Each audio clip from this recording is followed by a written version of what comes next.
आम ओडिशा रे केबे हेले भी अंतर्जातीय स्तर लिटरेरी फेस्टिवल होई नाही हेले एबे हबो आम श्रीक्षेत्र रे हेबाकू जाउची Puri lit fest 2025 ministry of culture government of India को सहयोगिता रे हेबाकू जाउथिबा एही कार्यक्रम हेउची चिंताधारा संस्कृति और कलात्मक अभिव्यक्तिर एक अपूर्व समागम। राजीव चंद्रशेखर, रितेश अग्रवाल, सुधा मूर्ति भली 120 रु ऊर्ध्व व्यक्तित्व माने 20 रु अधिक सेशन रे विभिन्न विषय रे आलोचना करिवे एठारे।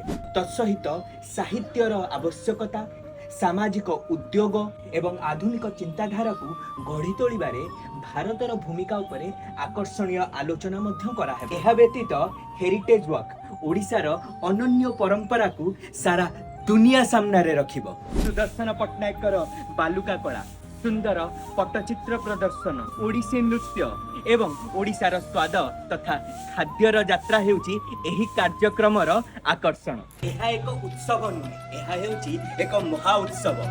मु तो आछि, आपण माने आसीबे तो एप्रिल 18 रु 20 तारिख।